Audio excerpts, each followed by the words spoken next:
Good afternoon. My name is Eric Vondar. I'm a tattoo artist. I'm here at Fusion Tattoo. This is our new logo. Or we have a couple logos. And I'm here in Fort Myers. The last time I opened up a studio was 1984. My apprenticeship was 1981 with a guy named Peter Eagle. And back then, the only type of advertisement we did back then was either Yellow Pages. I was in 30 Yellow Pages in different counties, and then of course, or newspaper. So I had a lot of newspaper articles done on me. It was some of that was free advertisement. That was great. Back then, when you first get into tattooing, though, back with Peter Eagle, it was more like a secret society. You had to know somebody to get into tattooing because it was one of them. It was a secret trade. You didn't have suppliers. The only way you can get equipment was if you actually had someone who bought equipment from a supplier that was actually an artist, and it was who you knew back then. That's the way it worked. Also back then, all the equipment, the powder dye, which we called it because that's what it was actually dye. It wasn't ink, it was powder. We used to mix it with Listerine. The violet we mixed with alcohol, and we used to mix it up in a blender, stick it in a bottle. It was real gritty, it was real hard to put in, but that was the colors back then. Some of the colors, some of the reds had cadmium in it. People would be allergic to it, and because most of this stuff, you got to remember, this dye came from DuPont. This is the same colors they powdered that they would use that would go to manufacturers to make house paint, car paint, anything else, but it wasn't really made for tattooing. The black was Pelican ink. It was drawing ink. You didn't use Indian ink, that was terrible. Pelican. It was the best. It was great for black, it was great for gray shading. You just added a little distilled water and you get your gray tones to it. Also back then, what we did is we had to make all our own needles up. We had to get we got bug pins. They were stainless steel. It was the same pins you used to hang up your little butterfly, you know, those with the little ball on the end. That's what we used. So we used zeros and double zeros. They came in zero, that's the size of them, but we had to solder all them together into groups with silver solder to make your ones, to make your shaders. We only used, we made single needles, we made 3s, 5s, 6 flats. Later on, we made weaved mags, but then those were all hand with jigs or needle jigs, and then you used to solder them on a stainless steel bar. Of course, you had to clean them, and then you had to autoclave them. So after they were autoclaved, they would be, you know, stored for single use. So also, all the tubes were stainless steel and they were all metal. They didn't have plastic tubes back then. I think maybe the late 80s, a couple, Spalding and Rogers and National, some of them came out with plastic tubes, but the only thing is they didn't have the flow. The dye flow, as we would call it. Everybody calls it ink now, but it's really, it's just the old terminology, the old guys. It was dye, it wasn't ink. So the flow wasn't good on that. So everything had to be autoclave, everything had to make. Stencils.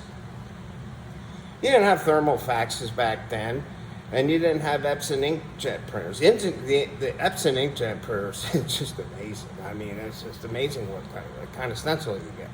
I mean, the thermal fax, you know, if it's running good, you get a half-decent stencil, but mostly you just want the outline.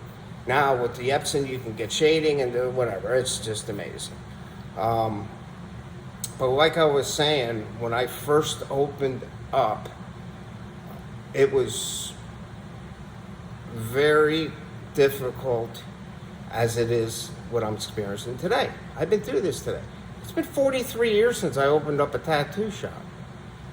And I'm going to be 65 here in December, so I don't know, you know, maybe I'm mentally ill or something, but I just thought maybe I'd give it my last shop. I wanted to open a flash shop like back in the 80s and also old school, new school. That's why we call it Fusion Tattoo. We're fusion old school and new school together.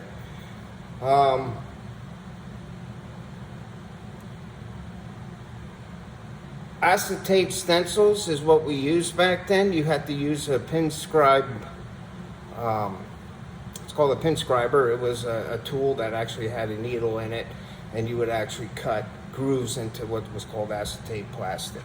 And that's how you made a stencil. You used the light board, you turned it upside down, you laid it on there, and you started etching all the lines. And it would make a little groove in them. Then what you would do is you actually take graphite. Graphite, you put it on the stencil. Someday I'll show you on there, you smooth it on, put a little Vaseline on your arm, stick it on your arm. The only bad thing is you can't touch it. You can blot it, but when you do a line, if you touch anything else with your fingers, it's off. Then you got to draw it or relay it. It's a pain in the ass. Used all coil machines back then. They had a couple rotary machines back then. Spaulding Rogers came up with a rotary. It was called a Revolution machine. The only problem with that is it would hard hit. It was a direct hard hit. Most tattoo artists notice that the coils with the spring has a give to it. If you put your it's a feel.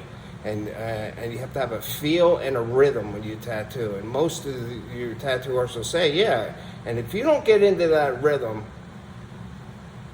after you follow all your procedures of setting up, everything has a procedure you set up, and everything has an order. So after you're done with that and you start tattooing, you got to get into that rhythm. You get into the rhythm, and a lot of people don't understand. So like when people are moving or they got to get something, you know, or can I take a break? That breaks your rhythm up. Then you got to get back in your rhythm again.